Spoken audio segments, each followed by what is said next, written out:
Hello दोस्तों, स्वागत है आप सभी का हमारे YouTube channel Shekhar agro academy पर। दोस्तों, आज जो हम करने जा रहे हैं वो 2024 का मैथ का पेपर है, जो कि आज हुआ है 27 फरवरी 2024 को। इसमें हम एमसीक्यू क्वेश्चन करने जा रहे हैं, 20 एमसीक्यू को सॉल्व करेंगे। देखते हैं आप लोगों ने इसका कितना कितना स्कोर किया हुआ है। शुरुआत करते हैं।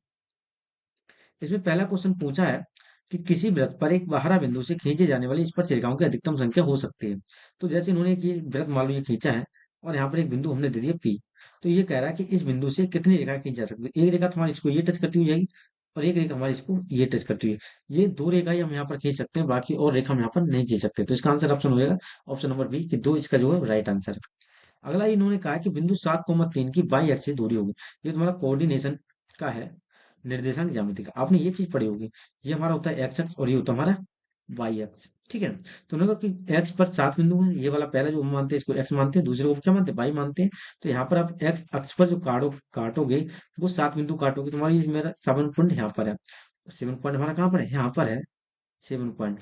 और हमारा इसी तरह वाई पर मान लो ये तुम्हारा तीसरा पॉइंट है। तो ये वाली हमारी रेखा इस तरीके से हमारी ये बिंदु बन जाएगा। ये तुम्हारा कौन सा होगा, 7,3 वाला। 7,3 का। तो इन्होंने कहा कि बाई एक्स से दूरी कितनी होगी इस बिंदु की। तो इस बिंदु की बाई एक्स से कितनी दूरी होगी, जो हमारी एक्सेस पर बिंदु होगी, कितनी, 7। तो इसका ऑप्शन नंबर सी सही होगा, 7। ठीक है। इन्होंने पूछा पी साइन थीटा बराबर क्यू साइन थीटा बराबर कोसेक थीटा हो, तो कोसेक थीटा का मान आपको ज्ञात करना है। तो जैसे पी साइन थीटा बराबर हमारा दिया है, पी साइन थीटा बराबर हमारा क्या दिया है, Q cosec theta, cos theta sorry. तो आप क्या करोगे ना कि कोसेक का जो होता है संबंध वो कॉट से होता है, तो हम कॉट में करेंगे। साइन को इधर ले जाओ तो कॉस थीटा बट्टे साइन थीटा, और इधर आप रख दोगे P by Q.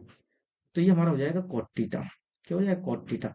Cot theta की वैल्यू आएगी पी बाई क्यू। जब कॉट थीटा की आपको वैल्यू पता लगेगी, कॉट थीटा, तो आपने पढ़ा होगा कि कॉट स्क्वायर थीटा प्लस 1 अगर हम कर दें तो हमारा क्या होता है, कोसेक स्क्वायर थीटा। तो कोसेक स्क्वायर थीटा की अगर हम वैल्यू निकालें, इसके ऊपर रूट कर दें और कॉट की वैल्यू यहाँ पर रख दें। जब इसको आप सॉल्व करोगे तो हमारा आएगा p square plus q square upon a q. ये वाला ऑप्शन हमारा इसका क्या हो जाएगा, सही आंसर हो जाएगा। क्वेश्चन नंबर 14 देखो। इन्होंने कहा कि 10 1 10 2 10 30 और 10 88 और 10 99 का मान क्या होगा, ये इन्होंने पूछा है। तो आप जब करोगे इसको तो 10 1 और 10 89 को एक साथ लिख लोगे, और उसी हिसाब से दो, और फिर 10 88 को एक साथ लिख लोगे। जब इस तरह लिखे जाओगे ना तो हमारा केवल 10 45 बचेगा। क्या बचेगा, 10 45।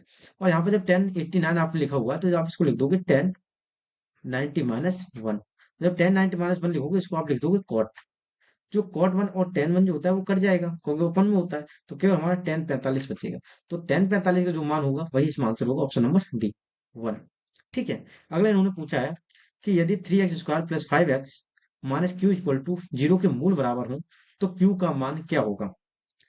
इन्होंने कहा मूल बराबर है, तो आप इसको मानोगे इस तरीके से कि अल्फा प्लस बीटा बराबर माइनस बी अपॉन ए, और फिर अल्फा इंटू बीटा सी अपॉन ए। इस तरीके से हम इसको सोल्व करेंगे। अल्फा प्लस बीटा की आपको बी अपॉन ए वैल्यू रखनी है। यहाँ पर बी दिया हमारा, ए दिया हुआ है, और हमारा इन्होंने एक चीज और दे रखी कि अल्फा बराबर जो है वो क्या हमारा बीटा है। तो मतलब यहाँ पर हम अल्फा जब बराबर बीटा, तो इसका मतलब अल्फा प्लस बीटा नहीं, अल्फा प्लस अल्फा ही हम इसको मान लेंगे। तो 2 अल्फा की हमारी कोई वैल्यू निकल के आएगी। तो दो की, हाँ, यहाँ से हम अल्फा की वैल्यू निकालेंगे। जब अल्फा की वैल्यू निकल आएगी तो वही से हमारी वैल्यू हो जाएगी बीटा की। ठीक है। तो जब इसको आप सॉल्व करोगे अल्फा प्लस बीटा को इस वाले समीकरण से, तो आपका इसका जो आएगा माइनस के 25/12। तो -25/12 इसका जो है वो राइट आंसर है। आगे देखो। इन्होंने कहा कि समांतर श्रेणी -62 -59 7 10 का 11वां पद कौन सा होगा। तो यहाँ पर हमने इन्होंने दे रखा है कि ए बराबर जो है वो हमारा माइनस का 62 है, और ऑप्शन नंबर डी जो है वो हमारा 3 है, क्योंकि श्रेणी जो वो 3 3 से क्या हो रही है, बढ़ रही है। तो उन्होंने 11वां पद पूछा है, तो ए प्लस 11वां पद कौन सा होगा, 10d होगा। n-1 होता है तो n-1 11 - 1 यानी कि 10d। तो ए की वैल्यू जो है वो -62 है, और प्लस डी की वैल्यू जो 3 है वो दत्ती है 30 हो जाएगा। तो 62 में जब 30 घटाओगे तो हमारा माइनस का 32। ऑप्शन नंबर जो है वो बी है, इज राइट आंसर। अगला है, इन्होंने कहा कि प्रोबेबिलिटी का सवाल है कि पी ई इक्वल टू 0.05 है, तो पी ई नेगेटिव मतलब किसी आने की प्रोबेबिलिटी का 0.05 है, तो ना आने की प्रोबेबिलिटी कितनी होगी। तो हमने कहा जब ना आने की प्रोबेबिलिटी 1 होती है, तो एक में से ये वाली आप घटा दोगे 0. एक में से आप ये घटा दो 0.05, तो आंसर तुम्हारा बचेगा 0.95। तो ऑप्शन नंबर डी इसका राइट आंसर। अगला है 8वां। एक थैले में 3 लाल गेंद है, टोटल 5 काली गेंद है। तो इस थैले में कोई गेंद अगर निकाली जाती है तो गेंद की लाल होने की प्रोबेबिलिटी कितनी है? तो टोटल गेंद हमारी लाल है कितनी है? 3। तो आप 3 को रखोगे ऊपर, और कोई सी भी गेंद आ सकती है, इसकी प्रोबेबिलिटी कितनी है? 5 और 3 टोटल गेंद है 8, 3/8। इसका राइट आंसर होगा, तो ऑप्शन नंबर ए जो है वो सही आंसर है, ऑप्शन नंबर ए। आगे करो। इन्होंने कहा है कि डी ई बराबर समांतर है बीसी के, मतलब ये डी ई जो है वो समांतर है हमारा बीसी। आपने इसमें एक प्रमेय पढ़ी होगी कि अगर ये दोनों समांतर होती तो हमेशा क्या होता है, एडी अपॉन, अगर हम डी सी डी भी निकालते हैं, ये वाली रेखा एडी अपॉन डी बी, ये हमेशा बराबर होती है ए ई अपॉन ई सी की। और ई सी जो हम मानते हैं वो यहाँ पर एक्स मान लेते हैं। तो एडी की लंबाई है 1.3, और डीबी की लंबाई है वो हमारी 3.9, और ए ई की लंबाई है 1.5, और ई सी की लंबाई है एक्स। 13 से ये काटो, 13×3 = 39 होता है, दशमलव इससे दशमलव कट कैंसिल हो जाएगा, 15 से 3 से गुणा करोगे तो हो जाएगा 4.5। तो एक्स की वैल्यू हमारी बचेगी 4.5, option number D G right answer. अगला सवाल है कि त्रिभुज एम एन एल में पी क्यू आर जो कोण जो है इसके बराबर है एम के, और ये वाले कोण बराबर हैं। तो उन्होंने कहा ये समरूप होंगे या नहीं होंगे। तो ये जो है हमारे जो 3 सेंटीमीटर, ये हमारी 4.5 सेंटीमीटर, और इसके अकॉर्डिंग दे लिया है, ये हमारे 3 सेंटीमीटर तो सही है, लेकिन यहाँ पर कितना 2 सेंटीमीटर। समरूप त्रिभुज तभी होगा, ये समरूप तो हो सकता, समरूप कब होगा? सर्वागसम, सॉरी सर्वागसम जो होगा वो हमारा कब होगा? जब त्रिभुज की कोण जो हो संगत कोण, त्रिभुज के संगत कोण जो होंगे वो हमारे क्या हों, बराबर हों। संगत कोण क्या हो, बराबर हो, और या उनकी जो भुजाएं हो, जो उनकी क्या है भुजाएं हो वो क्या हो हमारे, उनकी जो भुजाएं हैं वो कैसी हो, समान अनुपात में हो, तब हमारा वो होता है समान अनुपात में हो। तो ऐसा इसमें नहीं है, क्योंकि ये समरूप कब होते हैं, जब 4.5 और ये हमारे क्या होता 3 सेंटीमीटर, 4.5 ये भी होती तो हम इसको समरूप मान सकते। तो ऑप्शन नंबर डी इसका होगा, इनमें से कोई नहीं। आगे आंसर है 1/2 सेमी व्यास के गोले का पृष्ठ कितना होगा? पृष्ठ वही होता है 4πr²। तो आप करोगे 4πr²। तो ये तुम्हारा 1/2 सेंटीमीटर व्यास है इसका, और त्रिज्या इसकी और आधी हुई तो मतलब कि 1/4। तो 4 गुणा पाई की वैल्यू पाई, और 1/4, और गुणा r² है तो 1/4। 4 से आपका 4 कैंसिल हो जाएगा, पाई ऊपर हो जाएगी, तो पाई/4 आंसर जो हो जाएगा सही हो जाएगा, पाई/4 सेंटीमीटर का स्क्वायर। अगला है कि 6 सेंटीमीटर त्रिज्या के वृत्त का एक चाप केंद्र पर 30 डिग्री का कोण अंतरित करता है, तो संगत चाप की माप क्या होगी? ठीक है ना, ये इन्होंने पूछा है। जैसे इन्होंने आपने एक त्रिभुज खींचा, ये वाला मतलब त्रिभुज नहीं वृत्त आपने खींचा, और ये आपने उन्होंने पूछा कि एक ये है और ये इसका ये बन रहा है, और ये जो कोण बन रहा है वो हमारा 30 डिग्री का बन रहा है। तो इन्होंने ये पूछा कि इसके पूरे मतलब इसकी जो चाप है उसकी लंबाई कितनी। आपने देखा होगा पूरे की जो लंबाई होती है कितनी होती है, 360 होती है, और प्रति कितनी होती है, 2πr, 2πr। और इसकी जो संगत वो पूरी लंबाई है वो कितने का होता है, 360 डिग्री का है। तो हम वैल्यू रख देते हैं, 6 सेंटीमीटर है, और ये हम 1 डिग्री का है, 1 डिग्री ये 1 डिग्री का निकलेगा, और हमें निकालना कितने का, 30 डिग्री का, तो 30 से गुणा और मल्टीप्लाई कर देंगे। आर की वैल्यू जो है वो हमारी कितनी है, 6 है, तो हम इसके 6 रख देते हैं आर की जगह पर। 6 रख देते, 6 से काटो खत्म, 36, 60 बार में कटेगा, और फिर जीरो से ये तुम्हारा जीरो कैंसिल, 3 से तो 1 कैंसिल, 2 से ये 2 कैंसिल, तो तुम्हारा आंसर आ जाएगा पाई। ऑप्शन नंबर डी इसका जो है वो सही आंसर है। ठीक है, 12वां ये हो गया तुम्हारा। 13वां है 5 सेंटीमीटर त्रिज्या के एक वृत्त के बिंदु पर खींची गई स्पर्श रेखा पी क्यू क्यू ओ से जाने वाली एक रेखा से बिंदु ओ क्यू पर मिलती है। ओ क्यू की 12 सेंटीमीटर, पी क्यू की माप क्या होगी? जब इसको आप सॉल्व करोगे, इस तरह से आपका ये त्रिभुज बनेगा, इस तरीके से एक रेखांकन करके, तो इसका जो आंसर आएगा वो आएगा 13 सेंटीमीटर। ठीक है, मैं केवल आंसर आपको बता दे रहा हूँ, सॉल्व आप कर सकते हैं। अगला है तुम्हारा 14, संख्या 182 और 78 का एचसीएफ कितना होगा? तो उन्होंने मासा पूछा है, तो आप क्या करोगे, छोटी संख्या से हमेशा एक बड़ी वाली संख्या को भाग देते हो। तो 78 जब आप 182 को भाग दोगे तो ये 2 का बार जाएगा। ठीक है, 2 8 16, हाँ चला, 1 2 7 14, 5 156 का बार जाएगा।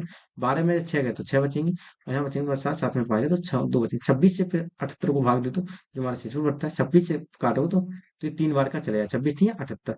तो इस संख्या से पूरी पूरी जो कर जाती है वही हमारा मासा होता है। तो 26 से हमारा क्या है, right answer, option number B is right answer.